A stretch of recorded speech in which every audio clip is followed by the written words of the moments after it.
নমস্কার, কেমন আছেন সবাই? আশা করছি সবাই খুব ভালো আছেন, সুস্থ আছেন। মৌসুমীর রকমারি রান্নাতে আপনাদেরকে আবারও একবার অনেক অনেক স্বাগত। প্রতিদিনের মতো আজও কিন্তু সুন্দর সুন্দর রেসিপি নিয়ে চলে এলাম আপনাদের কাছে। তো আজকে একটা নয়, একদম তিনটে রেসিপি আপনাদের সঙ্গে শেয়ার করব। এখানে এই শাকটা দেখে অনেকেই কিন্তু এতক্ষণে চিনতে পেরে গেছেন। হ্যাঁ, এটা খেসারি কলাই যে হয়, সেই খেসারির শাক। তো এই খেসারি কলাই শাক দিয়েই আজকে একটা সুন্দর রেসিপি আপনাদের সঙ্গে শেয়ার করব। আর এটা কিন্তু মেদিনীপুর জেলাতে খুব ভালো পাওয়া যায় এই শাকটা। তো এইখানে দেখুন নিয়েছি কুঁচো চিংড়ি, যেটা আমরা পুকুরে কিন্তু এই কুঁচো চিংড়িটা পাই। তো এটা দেশি কুঁচো চিংড়ি যেটাকে বলে। তো এখানে পেঁয়াজ কুলি আর শিম নিয়েছি ছোট ছোট করে কেটে, আর এখানে দেখতে পেয়েছেন ওলকপি একটা কেটে নিয়েছি, আর এইখানে নিয়েছি চিংড়ি মাছ। তো এইখানে চিংড়ি মাছগুলো বেশ বড় আছে, ক্যামেরাতে কতটা বড় বোঝা যাচ্ছে বুঝতে পারছি না, কিন্তু চিংড়ি মাছগুলো একটু বড় ছিল। তো আমি আগে ওলকপিটা সেদ্ধ করার জন্য এখানে দেখুন জল কড়ার মধ্যে দিয়ে দিয়েছি। এবার গ্যাস অন করে ওলকপিটাও দিয়ে দিলাম। ওলকপির মধ্যে নুন আর হলুদ দিয়ে ওলকপিটা একটু সেদ্ধ করে নেব। আজ একদম দুপুরের মেনু জমজমাট। তো আপনাদেরকে কোন মেনুটা বেশি ভালো লেগেছে আবারও একবার জিজ্ঞেস করছি, অবশ্যই কিন্তু কমেন্টের মাধ্যমে জানাবেন। তো এইখানে নুন হলুদ দিয়ে এইখানে ওলকপিটা সেদ্ধ করার জন্য দিয়ে দিলাম। এবার ওপর থেকে একটা ঢাকনা ঢাকা দিয়ে দেব। তো এইখানে দেখুন ওলকপিটা আমার সুন্দরভাবে সেদ্ধ হয়ে গেছে, এবার নামিয়ে নেব। ওলকপিটা নামিয়ে রাখার পর কড়াটা খুব ভালো করে ধুয়ে নিয়েছি। গ্যাস অন করে কড়াটা খুব ভালো করে গরম করে নিয়েছি। এবার কড়ার মধ্যে দিয়ে দেব সরষের তেল। যখন তেলটা খুব ভালো করে গরম হয়ে যাবে, তার মধ্যে দিয়ে দেব আমি যে কুঁচো চিংড়িটা দেখিয়েছিলাম আগে থেকে, সেই কুঁচো চিংড়ি। তো এইখানে আগে কুঁচো চিংড়িটা ভেজে নেব, তারপরে আপনাদেরকে দেখাবো কি রান্না করব। তো এখানে দেখুন কুচো চিংড়িটা দেওয়ার পরে এবার এর মধ্যে নুন হলুদ দিয়ে খুব ভালো করে একটু লাল করে ভেজে নেব।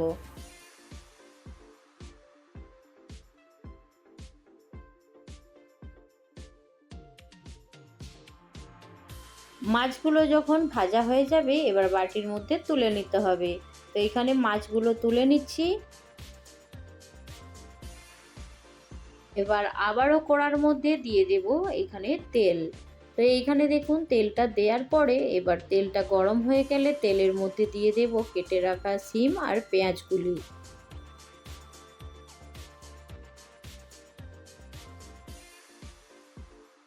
সিম আর পেঁয়াজ কলিটা খুব ভালো করে একটু ভেজে নেব আগে।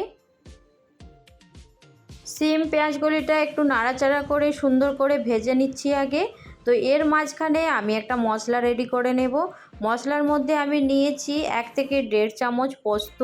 একটা মিক্সি বাটিতে আমি দেখুন নিয়ে নিচ্ছি। তো 1 থেকে 1.5 চামচের মতো পোস্ত নিয়ে নিচ্ছি। আর এখানে 2 থেকে 2.5 চামচের মতো নিয়ে নিচ্ছি কালো আর সাদা সরষে মেশানো। তো এইখানে সবগুলো খুব ভালো করে একদম মিক্সিতে পিষে নিয়ে চলে আসছি। মশলা পিষতে পিষতে এইখানে কিন্তু সুন্দর করে সিম আর পেঁয়াজ কলিটা ভাজা হয়ে গেছে, দেখতেই পাচ্ছেন। তো এবারে এর মধ্যে মশলা দিয়ে দেব। তো মশলার মধ্যে আমি নিয়েছি 1 চামচের মতো একটু লঙ্কার গুঁড়ো।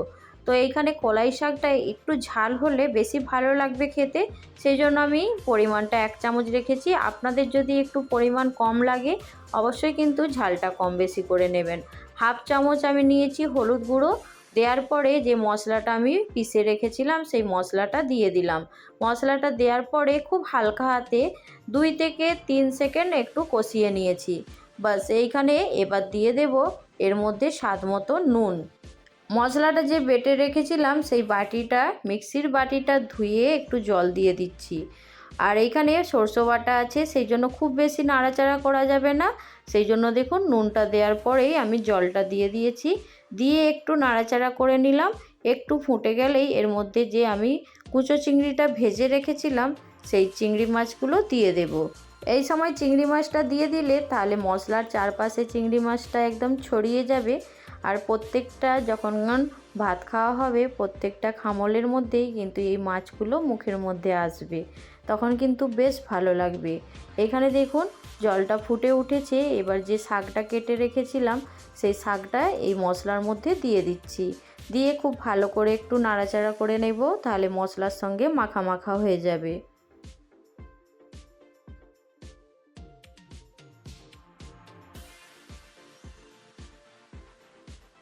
এইখানে দেখুন শাকটা যখন মশলার সঙ্গে মাখো মাখো হয়ে গেছে, কি অপূর্ব দেখতে লাগছে না?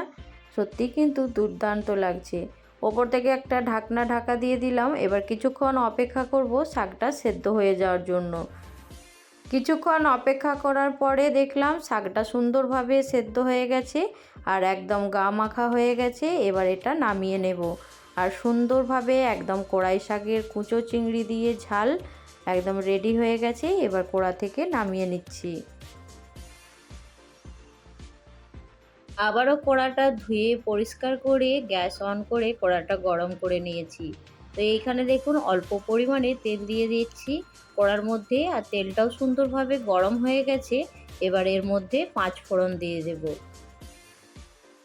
5 ফোড়নটা যখন সুন্দর করে ভাজা হয়ে যাবে আর গন্ধ বের হবে, তখন এর মধ্যে দিয়ে দেব সেই সেদ্ধ করে রাখা ওলকপি।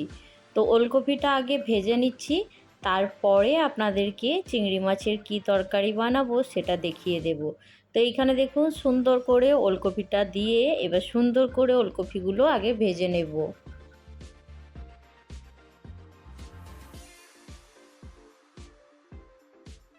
ওলকপিগুলো সুন্দর করে দেখুন একটু লাল করে ভেজে নিচ্ছি। অনেকে কিন্তু ওলকপির মধ্যে হালকা একটু চিনি দিতে পছন্দ করে, তাহলে ওলকপিগুলো একটু মিষ্টি মিষ্টি লাগবে। আর শীতের ওলকপি তো একটু খেতে এমনিতেই মিষ্টি মিষ্টি লাগে। যদি পছন্দ হয় চিনি দিয়ে ওলকপি ভাজা খেতে, অবশ্যই একটু দিয়ে দেবেন। আজকে আমি ওলকপির মধ্যে চিনি দিচ্ছি না, সেই জন্য আপনাদেরকে বললাম। যদি আপনাদের একটু চিনি দিতে ইচ্ছে যায় তাহলে অবশ্যই একটু দিয়ে দেবেন। তো এইখানে ওলকপিগুলো আমার সুন্দর করে ভাজা হয়ে গেছে। তো এবার কি রান্না করব সেটা দেখে নিন। তো এইখানে দেখুন আমি কড়াটা একদম 5 ফোড়নটা পরিষ্কার করে তুলে নিয়েছি। কড়ার মধ্যে এবার দিয়ে দেব সরষের তেল। আগে চিংড়ি মাছগুলো একটু ভেজে নেব।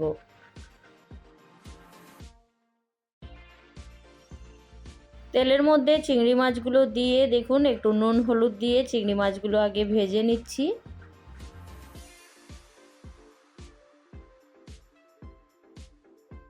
চিংড়ি মাছগুলো খুব বেশিক্ষণ ভাজা যাবে না। তো এইখানে দেখুন নুন হলুদ দিয়ে হালকা একটু ভেজে মাছগুলো তুলে নেব, তাহলে কিন্তু মাছগুলো রাবারের মতো শক্ত হয়ে যাবে বেশিক্ষণ ভাজা হলে। তো এইখানে দেখুন সেই জন্য আমি একটু হালকা নাড়াচাড়া করার পরে কিছুক্ষণের মধ্যেই মাছগুলো তুলে নিচ্ছি। তো এইখানে আপনাদের সঙ্গে কথা বলতে বলতে আমার মাছগুলো সুন্দর ভাজা হয়ে গেছে। এবার তুলে নিচ্ছি, দেখে নিন। চিংড়ি মাছ রান্নার জন্য একটা সুন্দর করে মশলা রেডি করে নেব। তো এইখানে দেখুন আমি দুটো মিডিয়াম সাইজের পেঁয়াজ নিয়েছি, আর এইখানে কাজু নিয়েছি 3টে, এইখানে নিয়েছি দেখুন কতগুলো রসুন, আর এইখানে নিয়েছি আর 1 ইঞ্চি আদার টুকরো করা। তো মশলাটা আমি আমার পরিমাণ মতো নিয়েছি, যতগুলো মাছ আছে। তো আপনারা যদি কম বেশি করতে চান অবশ্যই কিন্তু মশলার পরিমাণটা কম বেশি করে নেবেন। মশলার মধ্যে অল্প পরিমাণে একটু নারকেল কুড়ো দিয়ে দিচ্ছি, তাহলে মশলাটা একটু ঘন হবে আর খেতেও কিন্তু খুব বেশি ভালো লাগবে। তো এইখানে দেখুন সব কিছু দেওয়ার পরে খুব ভালো করে পেস্ট করে নিয়েছি। তো আপনারা বলুন তো আজকে আমি চিংড়ি মাছের কি রান্না বানিয়েছি, তো অবশ্যই কিন্তু কমেন্ট করে জানাবেন। তো এইখানে দেখুন আমি কিছুটা পরিমাণে চিনি দিয়ে দিয়েছি, তাহলে চিংড়ি মাছের কালারটা খুব সুন্দর আসবে। আর এইখানে কতগুলো গরম মশলা নিয়েছি। এবার এই গোটা গরম মশলাগুলো তেলের মধ্যে দিয়ে দেব। গরম মশলার মধ্যে আমি নিয়েছি এইখানে শুকনো লঙ্কা, দালচিনি আর লবঙ্গ, 2টো এলাচ, আর একটা দিয়ে দেব তেজপাতা। তো অবশ্যই কিন্তু তেজপাতাটা অপশনাল, যদি ভালো লাগে দেবেন, অনেকে পছন্দ করে না। আমার কিন্তু ভীষণ ভালো লাগে তেজপাতার গন্ধ। তো এইখানে সব কিছু একটু ভালো করে ভেজে নেওয়ার পরে যে মশলাটা রেখেছিলাম বেটে, সেই বাটা মশলাটা এর তেলের মধ্যে দিয়ে দিলাম। দেওয়ার পরে খুব ভালো করে একটু নাড়াচাড়া করে নিচ্ছি। মশলাটা খুব ভালো করে একটু কষিয়ে নিতে হবে। এখানে দেখুন মশলাটা একটু ভাজা হয়ে যাওয়ার পরে স্বাদ মতো দিয়ে দিলাম নুন। দেওয়ার পরে 1/2 চামচ দিয়ে দেব হলুদ গুঁড়ো, আর দিয়ে দেব 1 চামচের মতো লঙ্কার গুঁড়ো, আর এখানে 1/2 চামচ দেব জিরে গুঁড়ো। এখানে ধনে গুঁড়ো কিন্তু আমি দেব না, আপনারা যদি পছন্দ করেন দেবেন।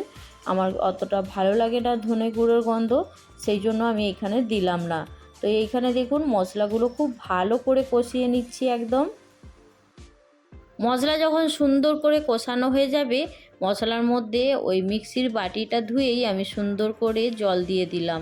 মিক্সির বাটিতে অনেকটাই মশলা লেগেছিল, সেই জন্য নষ্ট করব না, সেই জন্যই কিন্তু মিক্সির বাটিটা ধুয়ে জলটা দিয়ে দিলাম। তো আমি আর কিছুক্ষণ অপেক্ষা করব মশলাটা কষানোর জন্য। তো এইখানে দেখুন মশলাটা সুন্দর করে কষানো হয়ে গেছে আর তেলটাও কিন্তু ছেড়ে দিয়েছে। তেলটা চারপাশ থেকে ছেড়ে দিয়েছে মানে মশলাটা সুন্দর কষানো হয়ে গেছে।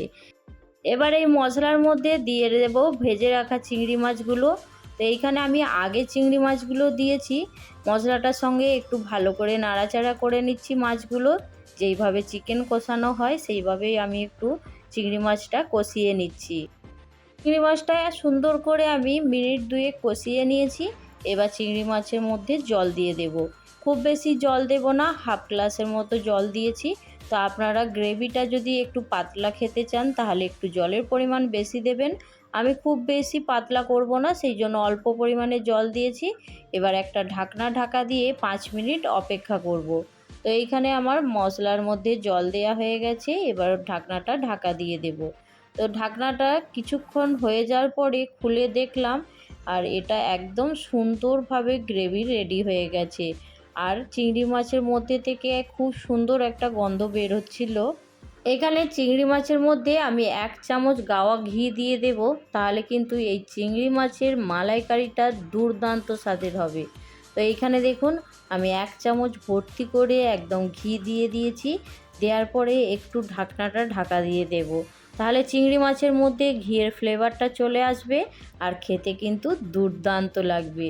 তো এইখানে 2 মিনিট পরে আপনাদের কাছে ফিরে আসছি আর গ্যাসের ফ্লেমটা বন্ধ করে দিয়েছি। চিংড়ি মাছের মালাইকারি আমার একদম রেডি হয়ে গেছে, প্লেটের মধ্যে এবার তুলে নেব।